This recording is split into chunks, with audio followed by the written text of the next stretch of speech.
Thanks, Dave. So we were here today to talk about cooperative gameplay in MMOs, and we're start working on developing Guild Wars 2. One of the first questions we asked about traditional MMOs is, we have millions of players coming into these game worlds together. Are we actually developing game mechanics that encourage these players to play together and build a community and play cooperatively? And the answer that we found is resoundingly in most areas, no, we aren't. If you take traditional quests in a traditional MMO, we've all had that experience where you go running off to an area and you start killing stuff, and another player runs up and they start killing things in the same area, and they're actually hampering your ability to complete the quest. They're stealing loot from you, and they're basically ruining your experience in this online game. And the thing is, we're building these games to bring all these players together into an online game space. Why are we actually making them be at conflict with one another? We should be building content types, and we should be building a game that actually encourages them to play together, work together, and be rewarded for it.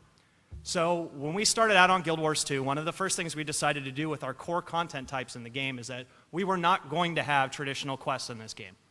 We felt that we were capable of doing something more than that could build a sense of community and build a sense of cooperation and a bond between our players.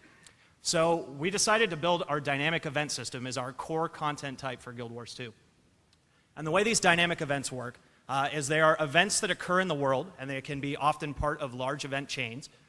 And the events actually occur for everyone. This content occurs for everyone, and it happens in a specific location. So for example, you may have a fort out in the middle of the brand, and this is an area that a dragon has breathed on and turned it into a branded area, and the Char build a fort on top of this to try to be able to defend this land and try to take it back from the dragon minions that have taken it over. And the first event in this dynamic event chain, this fort will be attacked by dragon minions, and players get the opportunity to defend it. And this event is available for everyone who is in the world and everyone who is in the map at that time. And this event actually dynamically scales, so the more players who show up to participate in the event, the more enemies the event sends at it, so that there's actually enough content for everyone to do regardless of the number of players that are participating. Now, while you're participating in this event, you're actually earning participation towards the event. Every creature you help kill, even if you're not the one who deals the killing blow, you can actually work with other players, and everyone who's helping do things in the event is earning participation credit towards the event. And when the event ends, everyone who participated in the event is actually rewarded for it.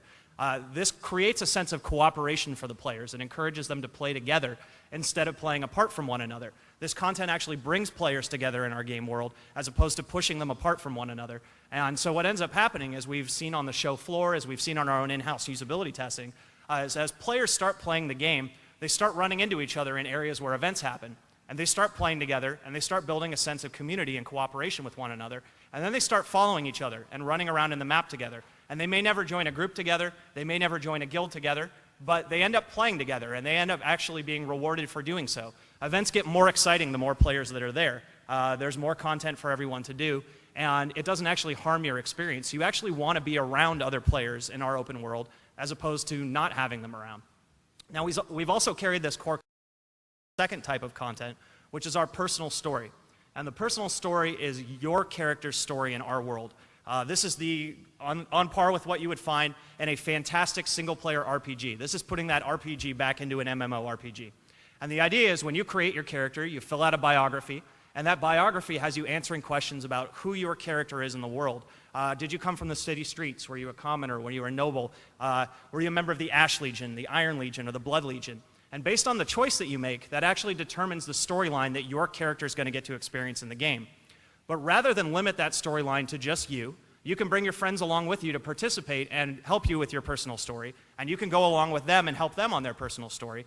And the game actually dynamically scales the content in your personal story as well. So the more friends you bring with you, the more enemies there are, the harder the bosses are. Everything scales in difficulty, so it's an exactly balanced battle based on the number of people you bring with you. So you can always play with the people you want to play with.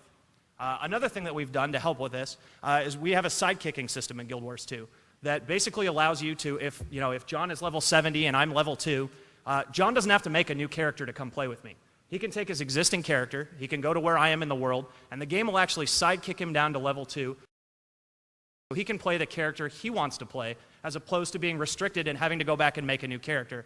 I think we've all had those moments playing an MMO where there's somebody who's making a new character, or there's a friend that you really want to play with, and you can't do it. Or you have to sacrifice what you really want to be doing to do that. And we have gotten rid of that in Guild Wars 2 with our sidekicking system.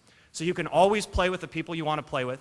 You're always rewarded for playing with other players, and the game makes it a system that actually encourages you to do so as opposed to make it a problem for wanting to play with other players.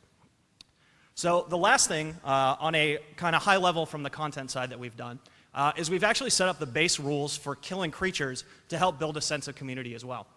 If I attack a creature and another player comes up and attacks that creature and helps me kill it, we both get experience for that creature and we both get rolls on the loot table. So there is no kill stealing, there's no mob tagging. Other players in the area are actually helping you kill things faster, getting you rewarded faster, so you're rewarded for having other players around as opposed to having the game discourage you from wanting them around. So that covers some of the high-level stuff. I'm going to turn it over to John, who's going to tell you more about cooperative gameplay, in particular in the realms of PvP and combat for Guild Wars 2.